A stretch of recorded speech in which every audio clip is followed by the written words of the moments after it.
Good morning, children. Let's we continue the chapter 9, reproduction in animals. And today's topic is internal fertilization. You will surprised to know that in many animals, fertilization takes place outside the body of the female. Internal fertilization means the fusion of gametes, male and female, occurs in the female body. But in some animals, many animals, fertilization take place outside the female body. So for this type of fertilization is known as external fertilization. So see in the activity 9.1, visit some ponds or slow flowing stream during spring or rainy season. Look out for clusters of frogs eggs floating and in water, and write down the color and size of the eggs. This is the observation. जब हम pond में देखेंगे जहाँ पर कि water की जो stream है वो बहुत ही स्लो है स्प्रिंग या फिर रेनी सीज़न में, तो उसमें हमें बहुत ही क्लस्टर मीन्स ग्रुप में एग्स दिखाई देंगे, फ्रॉग के एग्स जो कि वाटर के ऊपर फ्लोट कर रहे होंगे. तो हमें ऑब्जर्वेशन करना है कि what is the colour of that the eggs and the size of the egg.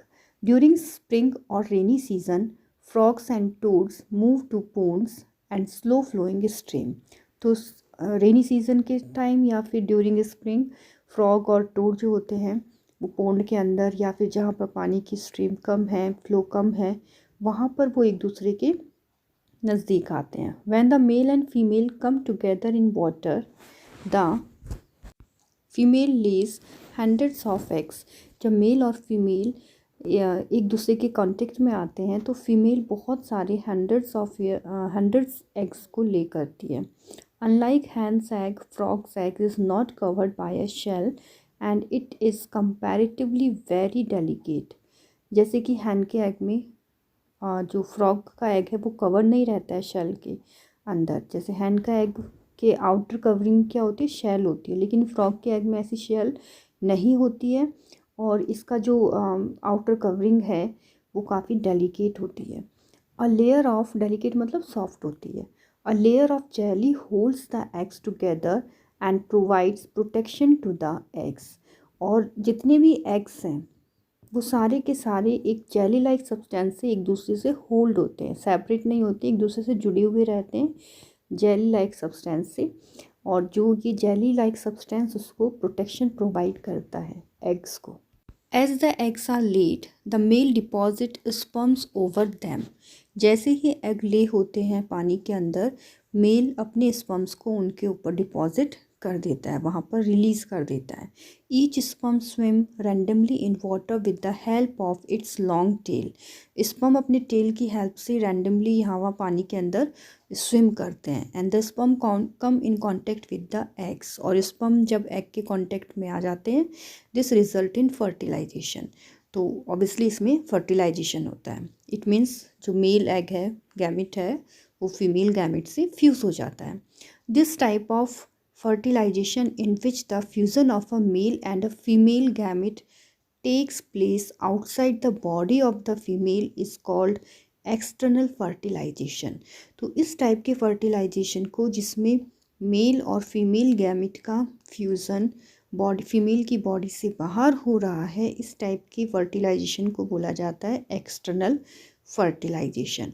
It is very common in aquatic animals such as fish, starfish etcetera. ये जो एक्वेटिक एनिमल्स हैं, पानी में मिलते हैं, उनमें एक्सटर्नल फर्टिलाइजेशन ही होता है.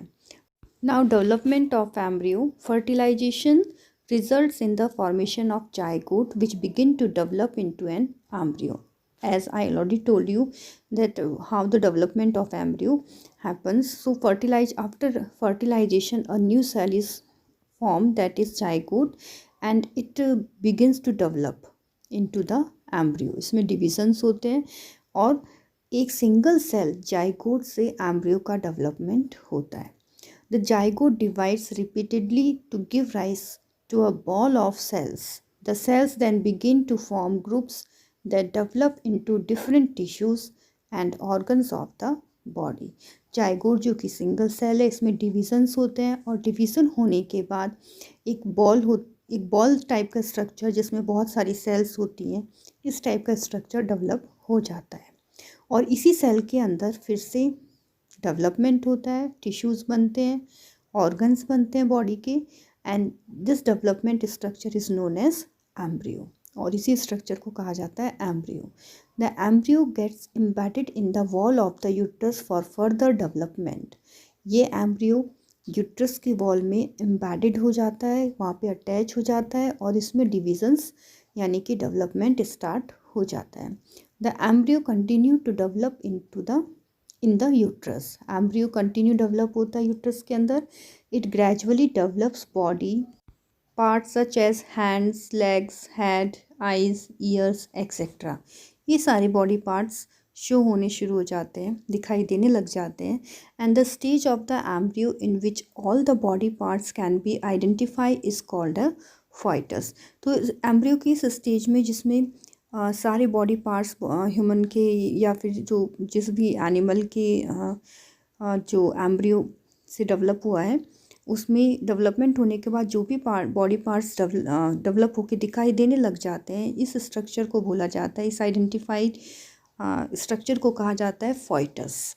When the development of the foetus is complete the mother give birth to the baby. और जब ये डेवलपमेंट पीरियड फिनिश हो जाता है, मेच्योर हो जाता है, तो फॉइटस कंप्लीट हो जाता है, ऑब्वियसली मेच्योर हो जाता है, और फिर mother as a baby birth करती है।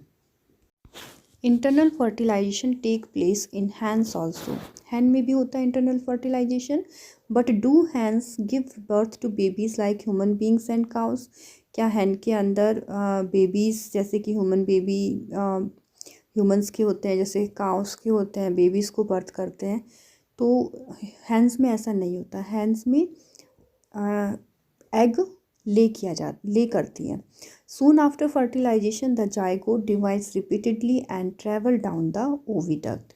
तो जैसे ही फर्टिलाइजेशन हो जाता है, जाइगोट डिवाइड होता रहता है और वो ट्रैवल करता हुआ ओविडक्ट में पहुंच जाता है। As it travels down, many protective layers are formed around it. The hard shell that you see in the hens egg is one such protective layer. तो जैसे ही फर्टिलाइजेशन होता है, जाइगोट डिवाइड होता है और डिवाइड होने के बाद फिर वो ओविडक्ट में ट्रैवल करता है। तो जैसे ट्रैवल करते हुए जाता है तो बहुत सारी प्रोटेक्टिव लेयर्स इसके चारों तरफ डेवलप हो जाती हैं, और जो हार्ड शेल है हैंड के अंदर, वो उनमें वही एक प्रोटेक्टिव लेयर है। हैंड के जो शेल है ना, हार्ड शेल, वो एक प्रोटेक्टिव लेयर ही है एग की। After the hard shell is formed around the developing embryo, the hen finally lays the eggs. और जैसे ये हार्ड शेल बन जाता है, ये प्रोटेक्टिव लेयर हार्ड हो जाती है, एम्ब्रियो का डेवलपमेंट इसके अंदर स्टार्ट हो जाता है और हैंड फाइनली एग को ले कर देती है। The embryo takes about 3 week to develop into a चिक।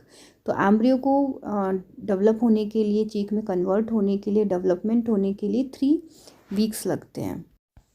You must have seen the hen sitting on the eggs to provide sufficient warmth. तो हमने ये भी देखा है कि हैंड एग के ऊपर सिट हो जाती है जिससे कि उसको सफिशिएंट वार्म यानी कि गर्माहट पहुंचा सके और वो हैच हो जाए। Did you know that development of the chick take place inside the egg shell. तो हम ये भी जानते होंगे कि मतलब जो चिक का डेवलपमेंट है वो एग शेल के अंदर स्टार्ट हो जाता है। Period after the chick is completely develop it burst open the egg shell.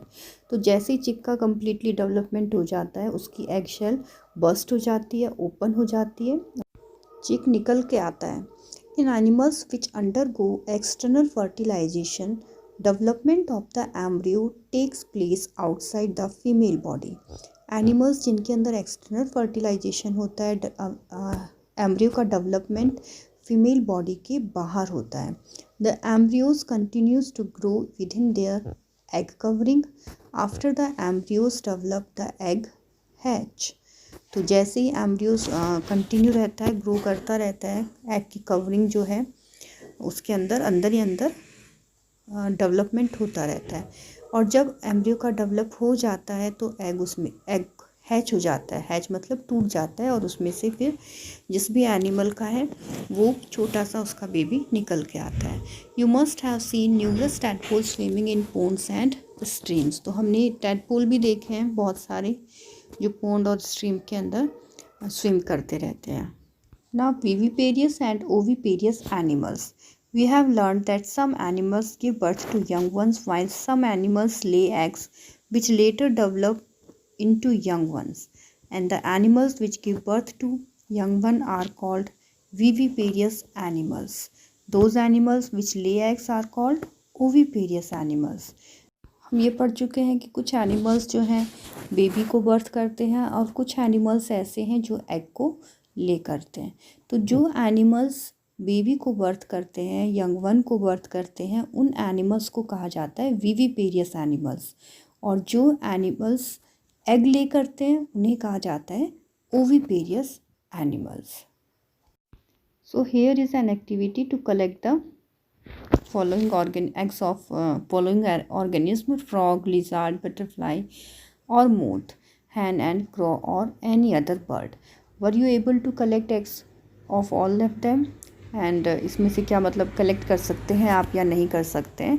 So the eggs of a few animals are easy to collect because their mother lay them outside their bodies. तो इनमें से कुछ animal ऐसे हैं जिसके eggs को easily collect कर सकते हैं क्योंकि उनकी जो मदर है एग को ले उनकी बॉडी के बाहर करती है. And these animals from which you have collected the eggs are examples of oviparous animals. तो ऑब्वियसली जो एनिमल्स एग को ले कर रहे हैं उन्हें कहा जाता है ओविपेरियस एनिमल्स. तो जैसे कुछ एनिमल्स हैं लाइक डॉग, काव और कैट. तो क्या इनके कलेक्ट कर सकते हैं एग्स? नो, क्योंकि ये एग को ले नहीं करते हैं. ओके, ये यंग वंस, इनकी मदर जो है यंग वंस को बर्थ करती हैं. इसीलिए इन एनिमल्स को क्या कहा जाता है? Viviparous animals. So children, read this topic from your book, and now we will do the exercise questions. Question number 7. In which female reproductive organ does the embryo get embedded? So the answer is in walls of the uterus. Now question number 9. Differentiate between internal fertilization and external fertilization. So you have to make two columns, first for internal fertilization and second is external fertilization. So first point in internal fertilization, it is the fusion of male and female gamete take place inside the body. And in external fertilization, fusion of male and female gamete take place outside the body. Second point in internal fertilization, less number of eggs are produced. In external fertilization, large numbers of eggs are produced. And examples of internal fertilization: cow, dog, human, etc. And in external fertilization, frog, fishes, etc. So children, do these questions in your notebook. Thank you.